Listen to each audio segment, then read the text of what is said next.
Investigators working near a damaged Home Depot truck after a motorist drove onto a bike path in New York, killing 8. President Trump said the suspect in the attack entered the United States through a visa program Mr. Trump called a Chuck Schumer beauty. Andres Kudak, Associated Press, Washington. President Trump touched off a sharply partisan debate over some of the most divisive issues in American life on Wednesday as he cited this week's terrorist attack in New York to advance his agenda on immigration and national security while assailing Democrats for endangering the country. A day after an immigrant from Uzbekistan was arrested on suspicion of plowing a pickup truck along a crowded bicycle path in Manhattan, killing 8 people, Mr. Trump denounced the American criminal justice system as a joke and a laughingstock, adding that he was open to sending this animal instead to the American military prison at Guantanamo Bay, Cuba. Shortly before midnight, the president took it a step further, posting a message on Twitter declaring that the suspect, Sayfullo Saipov, should be executed. NYC terrorist was happy as he asked to hang ISIS flag in his hospital room, he wrote, referring to the driver's reported interest in the Islamic State extremist group.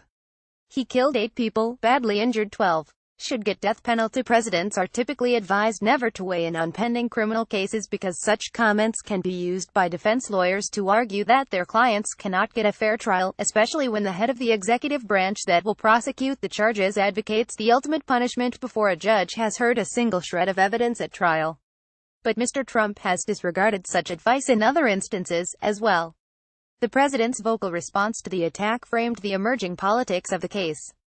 While the White House deemed it unseemly to have a policy debate on gun control immediately after the massacre in Las Vegas last month, Mr. Trump was eager on Wednesday to have a policy debate on immigration.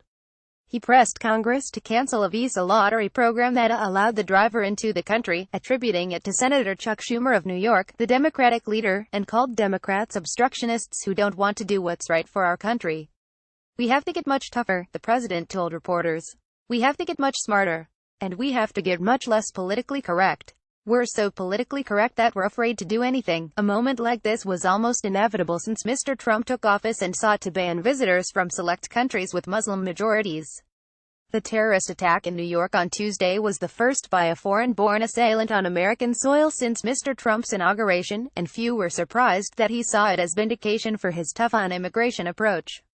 It also provided fodder for him to shift the public focus away from the special counsel investigation that unveiled criminal charges against 3 former campaign aides this week. But in an interview with the New York Times on Wednesday, Mr. Trump adamantly denied being concerned about the indictments. "I'm not under investigation, as you know," he said in a brief telephone call. Pointing to the indictment of his former campaign chief, Paul Manafort, the president said, "And even if you look at that, there's not even a mention of Trump in there." Noting that Mr. Manafort was charged with financial crimes stemming from his lobbying business, the president added, "It has nothing to do with us." Mr. Trump, a lifelong New Yorker, wasted little time Wednesday morning assigning fault for the attack along the bicycle path. "The terrorist came into our country through what is called the Diversity Visa Lottery Program, a Chuck Schumer beauty," he wrote on Twitter. Mr. Schumer responded from the floor of the Senate, noting that after the attacks of September 11, 2001, President George W. Bush brought Mr. Schumer and Hillary Clinton, then the other Democratic senator from New York, to the White House to demonstrate national unity. "President Trump, where is your leadership?" Mr. Schumer asked.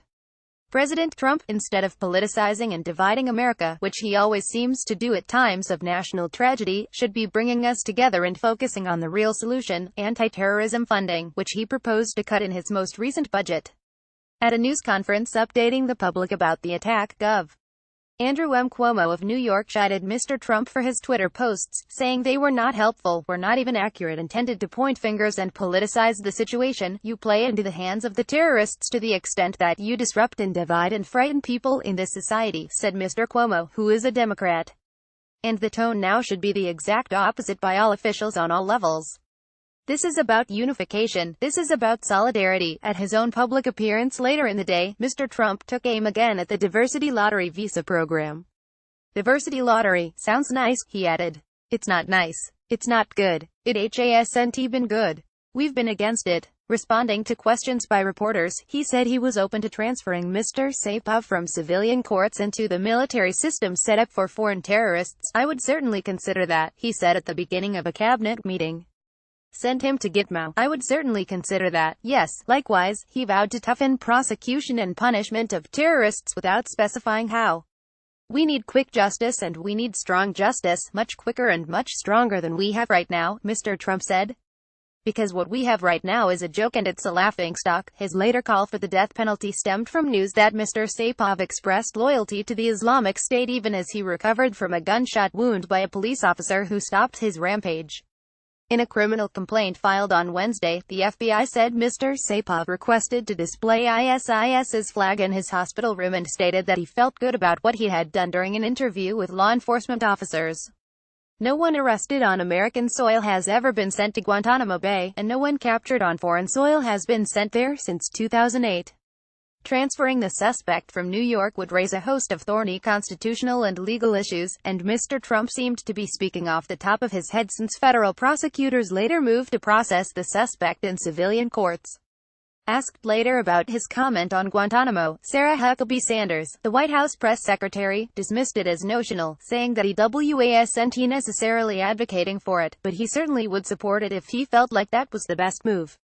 By the end of the day, the president came under criticism from conservative allies for not declaring Mr. Saipov an enemy combatant, which would have allowed interrogators more freedom to question him without granting him the rights of a civilian defendant. The Trump administration missed an important opportunity to send a strong message to terrorists and make America safer, said Senator Lindsey Graham, Republican of South Carolina. This is a huge mistake.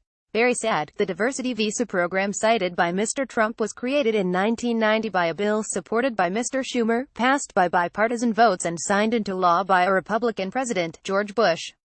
Mr. Schumer supported getting rid of the program as part of a comprehensive immigration plan crafted by 8 lawmakers and passed by the Senate in 2013. But the plan was blocked in the House by Republicans who objected to other elements they considered amnesty for illegal immigrants. Senator Jeff Flake, a Republican from Arizona who has broken with Mr. Trump, came to Mr. Schumer's defense on Wednesday. Actually, the Gang of 8, including its Schumer, did away with the diversity visa program as part of broader reforms, Mr. Flake wrote on Twitter. I know, I was there. The program creates a class of immigrants called diversity immigrants from countries with historically low rates of immigration to the United States. About 50,000 diversity visas are distributed annually, or roughly 5% of the total green cards issued by the United States. Nearly 14.7 million people applied last year, meaning less than 1% of those who seek such visas receive them. The program has been a target of conservatives, who proposed eliminating it in legislation endorsed in August by Mr. Trump that would crack down on legal immigration.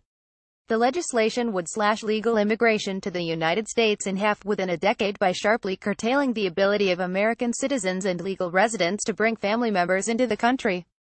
In his remarks, Mr. Trump stressed that he wanted merit-based immigration, suggesting that Mr. Saipov was admitted without consideration about whether he had skills that could benefit the United States.